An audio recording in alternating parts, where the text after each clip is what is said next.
Salut! Alors aujourd'hui j'aimerais qu'on parle de la nymphomanie.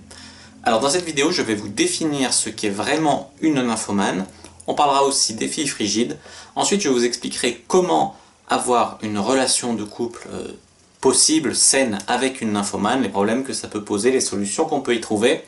Et enfin on parlera de mes expériences quand j'ai rencontré de temps en temps des filles un peu nymphomanes. Alors, tout d'abord il faut savoir que les gens pensent qu'une fille qui a juste beaucoup envie de sexe, qui a souvent envie de sexe et tout, c'est une nymphomane. Et ça, c'est pas forcément vrai. C'est-à-dire que avoir une vie sexuelle riche, avoir des désirs, des trucs, ça peut être tout à fait normal, ça peut être tout à fait sain.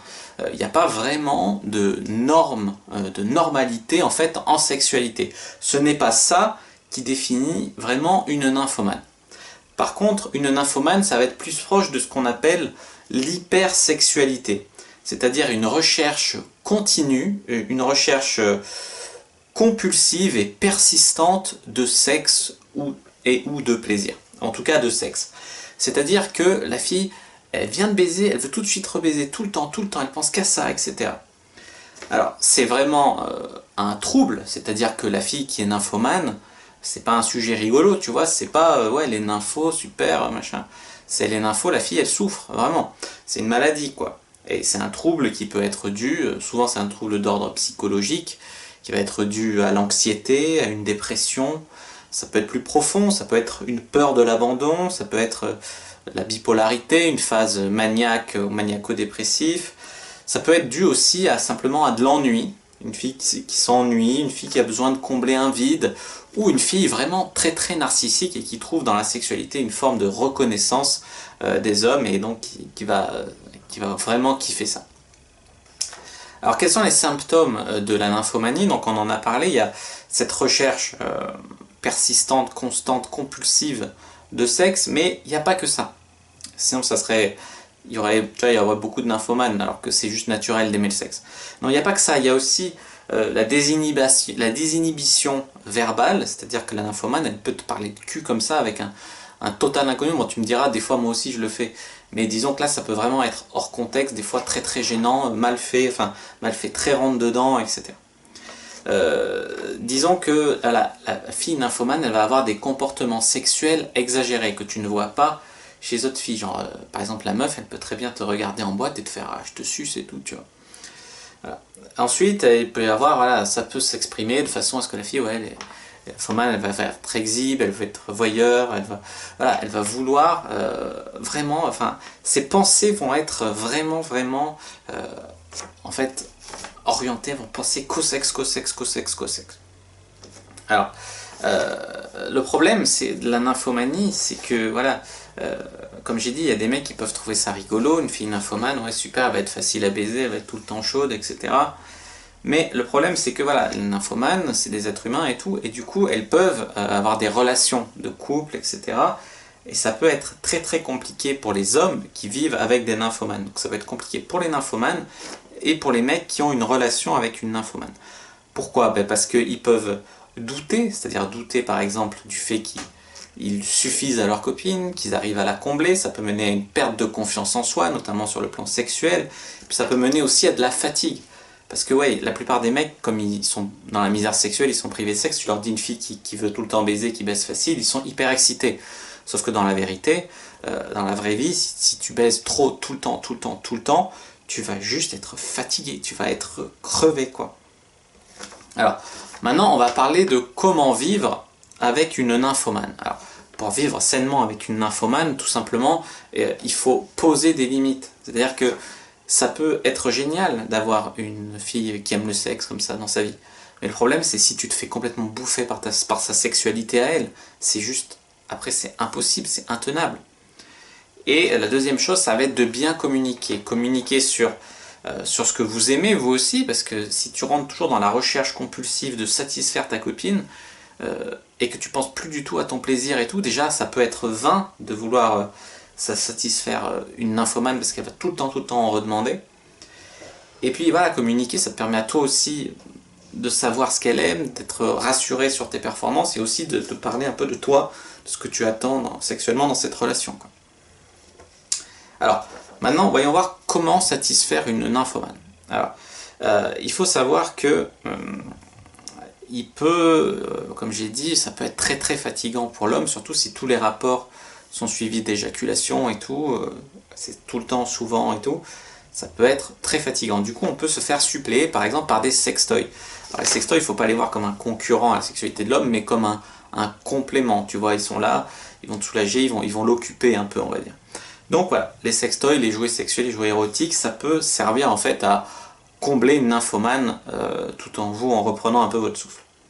La deuxième chose, ça va être le libertinage. Alors le libertinage, bon, y a les mecs qui sont, tu vois, à un moment, en stade où tu vois que ton couple n'est pas que basé sur la sexualité, où toi tu peux pas suivre la sexualité de ta meuf, tu peux avoir recours, par exemple, à l'échangisme. Mais tu peux aussi avoir recours au candolisme. Si vous savez pas ce que c'est, allez voir sur mon site, diaryfrenchpa.com. Et puis si vous êtes du genre jaloux, vous pouvez aussi dire que ouais, par exemple si la fille est bi, vous lui dites ouais, elle fait du libertinage, mais toi bah, tu couches qu'avec des filles en dehors de moi et tout, et comme ça elle aura une certaine satisfaction sexuelle, et puis vous de temps en temps vous pourrez faire des plans à trois et tout comme ça.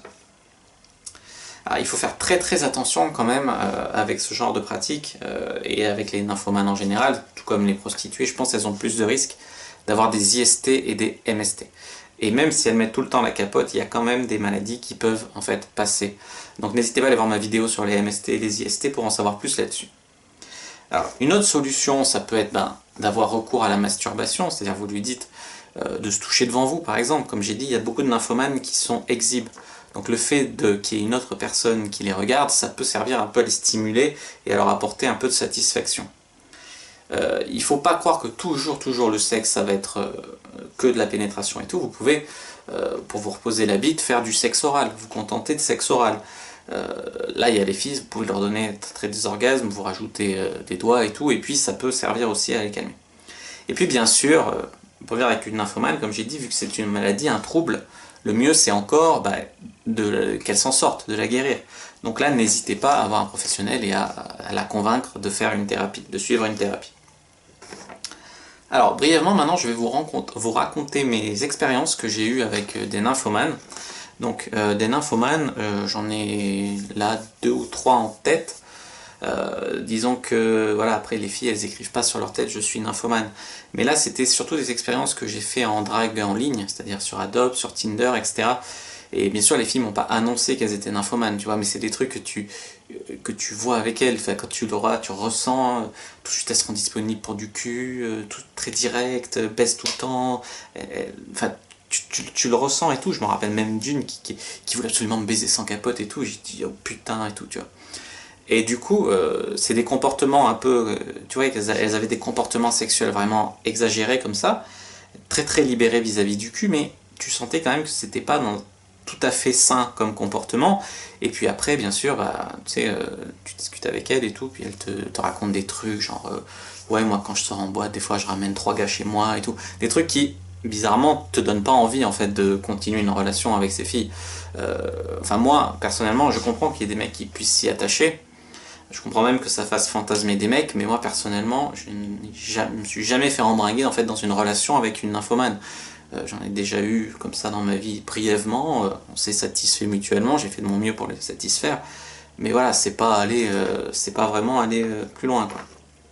Alors, une question qui vous intéresse sûrement tous, donc là je vous ai dit où rencontrer des nymphomanes potentiellement, maintenant c'est comment convaincre en fait une sex addict de coucher avec vous, une fille accro au cul? Tout simplement lui communiquer que vous la respectez, que vous n'allez pas la juger pour sa sexualité, etc. Ça va lui permettre de se lâcher plus facilement avec vous et donc potentiellement de coucher plus facilement avec vous. Après, il faut bien vous dire que toutes les filles qui aiment le sexe, comme j'ai précisé au début de cette vidéo, ne sont pas des nymphomanes non plus. C'est normal, c'est humain d'avoir des désirs sexuels, d'aimer le sexe. Ça ne devient une maladie que quand c'est pathologique, quoi, par définition. Alors maintenant, on va parler un peu de la frigidité. Alors la frigidité, qu'est-ce que c'est? La frigidité, c'est pas le fait de pas du tout avoir de plaisir quand on couche, parce que les filles frigides, elles peuvent avoir un peu de plaisir, quand même. Non, la frigidité, déjà, bon, elles atteignent pas l'orgasme, hein, qu'on soit d'accord. Elles peuvent avoir un peu de plaisir, mais elles atteignent pas l'orgasme. Par contre, la frigidité, ça se définit voilà, par l'absence de désir, et donc par pas d'orgasme, quoi, pas de vrai plaisir. Et ça aussi, comme la nymphomanie, ça se guérit en fait par une thérapie si c'est possible, quoi. Alors, en conclusion, Clairement, moi je ne souhaite à personne ni d'être nymphomane, ni d'être frigide, ni de vivre avec une nymphomane, ni de vivre avec une frigide. Par contre, voilà, il faut bien comprendre qu'il y a... si c'est le cas, bah, il faut faire une thérapie, il faut se faire soigner, puis en attendant, il faut vivre avec les solutions que j'ai données. Par contre, il y a beaucoup en fait de ce que j'appelle les fausses nymphos et les fausses frigides, et ça j'en ai rencontré aussi. Les fausses nymphos, ça va être des filles qui, par exemple, elles vont baiser avec moi et tout, puis après elles ont dit ouais, ben, j'avais jamais été comblé vraiment avant, et les gens me prenaient pour une nympho parce que je redemandais du sexe, mais en fait je redemandais du sexe parce que j'étais pas comblé. Et ça c'est dû au fait que la plupart des mecs en fait sont des mauvais coups, donc, ou sont très égoïstes au lit, et donc du coup les meufs elles pensent qu'elles sont nymphos parce qu'elles en fait elles ont pas eu vraiment assez de plaisir, donc elles en redemandent. Ça fait pas d'elles des nymphos, ça c'est pour moi des fausses nymphos. De même les fausses frigides, ça va être ces filles qui ont pas beaucoup de plaisir, mais c'est parce qu'elles ont une expérience sexuelle réduite, elles ont couché avec des mecs soit égoïstes, soit précoces, soit machin, soit trucs, qui n'ont pas vraiment compensé avec par exemple le sexe oral ou le doigt, et qui en fait leur ont pas donné de plaisir. Et c'est pas, elles sont pas frigides, et moi par exemple j'ai couché avec des filles comme ça qui m'ont dit putain mais j'avais peur d'être frigide, là pour la première fois j'ai atteint l'orgasme, et j'ai donné les premiers orgasmes à un nombre, plusieurs dizaines de meufs, c'est quand même, et pas des filles jeunes quoi, des filles normales quoi, d'âge normal, 20-25 ans, c'est quand même pas normal qu'il y ait autant de filles qui soient insatisfaites au lit avec leur mec.